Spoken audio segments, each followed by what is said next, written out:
Hello everyone. ये है word problem series की वीडियो नंबर 3 जिसमें हम डेसिमल से रिलेटेड वर्ड प्रॉब्लम्स करेंगे। तो स्टार्ट करते हैं। बस इससे पहले एक छोटी सी रिक्वेस्ट कि डेसिमल्स वाली जो वीडियो है मेरी बेसिक कैलकुलेशन सीरीज़ की उसको देख लेना, उसके बाद ये वर्ड प्रॉब्लम सीरीज़ देखना तो और अच्छे से समझ में आएगा। स्टार्ट करेंगे। फर्स्ट क्वेश्चन है, if the cost of a pen is ₹28.50, find the cost of 48 such pens. एक पेन की कॉस्ट दी हुई है आपको 28.50, तो आपको 48 पेन्स की कॉस्ट निकालनी है। इस क्वेश्चन को अगर डेसिमल देखकर घबराहट हो रही है और लग रहा है कैसे करेंगे, मुश्किल लगता है कुछ बच्चों को, तो क्या करो, एज्यूम किया करो, मतलब ये समझने के लिए कि प्लस करना है, माइनस करना है, मल्टीप्लाई या डिवाइड करना है, आप एज्यूम करो कि यहाँ पे नॉर्मल नंबर है जो भी आपको ईजी लगता है। जैसे if the cost of a pen is ₹10, 10 रुपये ले लो। इस कॉस्ट की जगह ये जो डेसिमल नंबर आपको इतना डरा रहा है, उसकी जगह आप ले लो 10। Find the cost of let's say 5 such pens. ठीक है, इसकी जगह भी 5 ले लो। अब देखो क्या करना है। अगर एक पेन की कॉस्ट 10 रुपये और आपको 5 पेन खरीदने हैं, कितने पैसे दोगे? एक पेन जो है आपको, एक पेन, ये रहा पेन, ये 10 रुपये का मिल रहा है। ऐसे आपको 5 पेन चाहिए तो कितने पैसे देने पड़ेंगे? 10-10 रुपये, 5 बार देने पड़ेंगे ना। तो 10 इंटू 5 करोगे तो आप 10 और 5 को मल्टीप्लाई कर रहे हो ना, इसी तरह से इन दोनों को मल्टीप्लाई कर दो, सिंपल। अब मल्टीप्लाई देखते हैं कैसे करना है। 28.50 को मल्टीप्लाई कर दोगे 48 के साथ। तो कुछ लोगों को ये इसमें भी प्रॉब्लम होती है, तो इसीलिए मैंने बोला वीडियोस देख लेना। यहाँ पे मैं एक आपको करके बता देती हूँ। जब आपको इसको मल्टीप्लाई करना है नॉर्मल, जैसे पॉइंट भी है तो भी पॉइंट को अभी सोचो नहीं है, वहाँ पे गायब है पॉइंट वहाँ से, और आप नॉर्मल मल्टीप्लाई करो दोनों नंबर्स हैं उनको।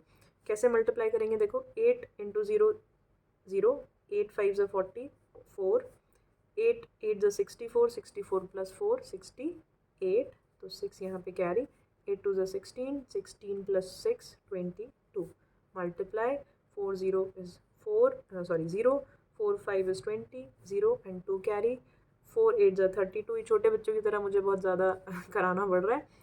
4 8 is 32, 33 34, 3 4 2 is 8, 8 plus 3 is 11, 0 0 8 plus करना है इनको 6 3 एंड 1। ये आंसर आया। अब देखो पॉइंट का डेसिमल का क्या रोल होता है। सो पॉइंट के बाद आपके पास यहाँ दो डिजिट्स हैं, या आप ऐसे समझो पॉइंट के बाद जितने भी डिजिट्स हों, जैसे पॉइंट मान लो यहाँ पे है, उसके बाद जितने भी डिजिट है उतने ही डिजिट से पहले आंसर में आपको पॉइंट लगाना है। पॉइंट के बाद यहाँ पे 2 डिजिट है तो 2 डिजिट्स छोड़ दो और पॉइंट लगा दो। ठीक है, ये आपका आंसर हो जाएगा 1368.00। अब 0.00 का तो कुछ वैल्यू ही नहीं है, तो मैं ये बोल सकती हूँ मेरे 48 पेन्स जो है ना वो 1368 रुपीज़ के आएंगे। 1300 जो भी बोलते हैं 68 इतने रुपीज़ के आएंगे। नेक्स्ट क्वेश्चन देखते हैं। A bus can cover 62.5 kilometres in 1 hour. एक बस जो है वो, ये बस है, ये बस 62.5 किलोमीटर एक घंटे में कवर करती है। एक घंटे में यहाँ से यहाँ पहुँच जाती है। ठीक है, how much distance can it cover in 18 hours. तो ऐसे अगर मैं इसको 18 घंटे तक दौड़ाती रहूँ तो ये कितना डिस्टेंस कवर करेगी। तो 62.5 एक घंटे में कर रही है तो 18 घंटे में कितना करेगी, मल्टीप्लाई कर दो। 62.5 इंटू 18 कर दो, आपको वैल्यू मिल जाएगी वो कितना डिस्टेंस कवर करेगी। ठीक है, ये आंसर आप खुद निकालो और मुझे कमेंट बॉक्स में सेंड करो। नेक्स्ट क्वेश्चन देखते हैं। इस क्वेश्चन में बोल रहा है cost of 24 toys of the same kind is rupees इतना। 24 खिलौने हैं एक जैसे जिनकी कॉस्ट 783.60 है। Find the cost of each toy. Each मतलब हर एक खिलौने की आपको कॉस्ट बतानी है, एक की बतानी है। तो जब भी आपको ज़्यादा चीज़ों की वैल्यू दी हो और एक की पूछी जाए, आपको डिवाइड करना है। इस बात को फिर से सुनना, जब भी आपको ज़्यादा चीज़ों की वैल्यू दी हो और आपसे सिंगल चीज़ की एक यूनिट की वैल्यू पूछी जाए तो आपको डिवाइड करना होता है। एक की दी होती है और ज़्यादा चीज़ों की वैल्यू पूछी जाती है, समझ लो मल्टीप्लाई करना है। ये बेसिक सी चीज़ समझ में आ जाएगी तो ये वर्ड प्रॉब्लम जो है आसान लगेंगे।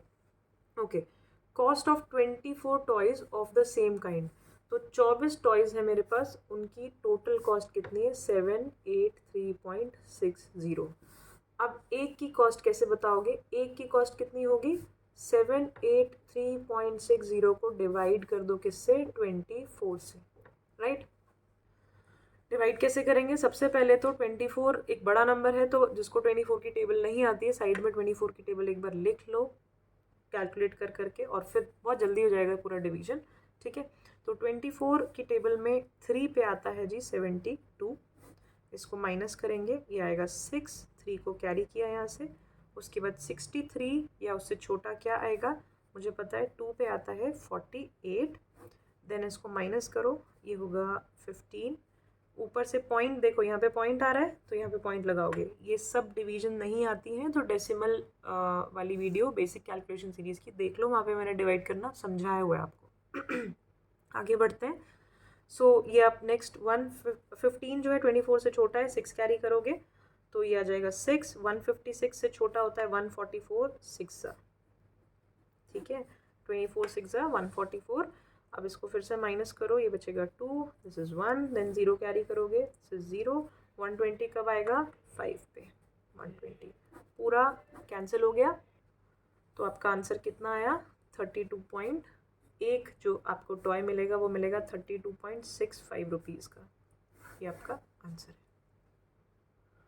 नेक्स्ट क्वेश्चन देखते हैं, ये बोल रहा है the product of 2 decimal is 1.5008, product मतलब होता है मल्टीप्लाई, 2 डेसिमल्स को मल्टीप्लाई करोगे तो आंसर आएगा ये। तो कौन से 2 नंबर हैं वो नहीं पता, दो नंबर्स को द प्रोडक्ट ऑफ 2 डेसिमल्स यानी 2 डेसिमल नंबर है उनका प्रोडक्ट जो है 1.5008 है। जो यहाँ पे लिखा होता है मैं उसको इजी टर्म्स में अपनी लैंग्वेज में नोट्स यहाँ बना देती हूँ, ठीक है।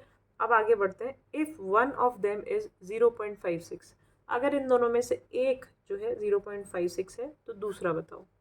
दूसरा नहीं पता, समझ लो x है, कोई भी वेरिएबल चूज़ कर सकते हो, x की वैल्यू निकालनी, x को यहीं छोड़ो, ये उधर जाके क्या हो जाएगा, डिवाइड हो जाएगा, क्योंकि यहाँ मल्टीप्लाई हो रहा है x के साथ, उधर जाके डिवाइड, तो कुछ नहीं करना, 1.5008 को डिवाइड करना है 0.56 से।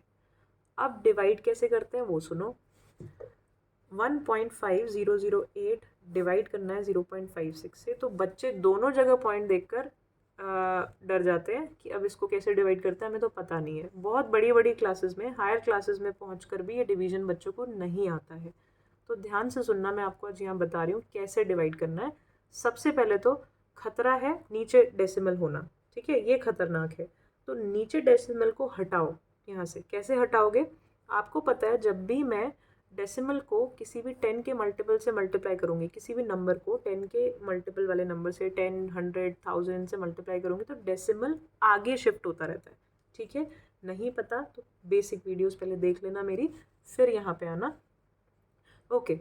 तो अगर मैं इस वाले नंबर को 100 से मल्टीप्लाई कर दूँ तो ये 2 डिजिट आगे पहुँच जाएगा, है ना।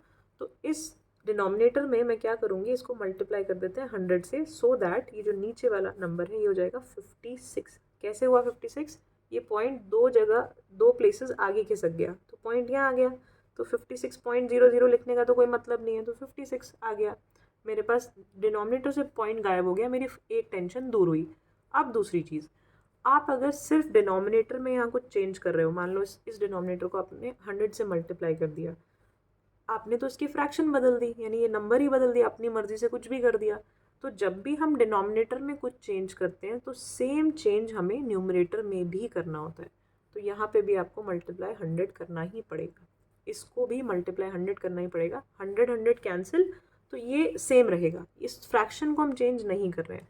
याद रखना, फ्रैक्शन में अगर कोई भी चेंज होता है तो न्यूमरेटर और डिनोमिनेटर दोनों में करना पड़ता है, ठीक है, जिससे वो फ्रैक्शन चेंज ना हो, राइट। तो नीचे मेरे को पॉइंट को हटाना था क्योंकि मेरे लिए डर था, तो मैंने इसको गायब किया, कैसे, 100 से मल्टीप्लाई करके, तो ऊपर भी 100 से मल्टीप्लाई कर दिया, मेरा क्या जा रहा है, ठीक है। तो अब ये वाला पॉइंट कहाँ आ जाएगा, ये भी 2 पॉइंट आगे खिसक जाएगा, 2 प्लेसेस आगे खिसक जाएगा, तो ये हो जाएगा 150, यहाँ पे आ गया पॉइंट, तो पॉइंट लगाया 08, राइट।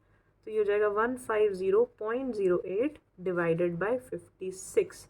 इसको डिवाइड तो आप कर सकते हो, ये तो नॉर्मल है, हाँ बस नीचे डिवीजन में पॉइंट नहीं होना चाहिए, वो आपके लिए मुश्किल हो जाएगा, तो ऐसे उसको रिमूव करते हैं। अब ये डिवाइड करके आप आंसर मुझे कमेंट बॉक्स में लिख दो।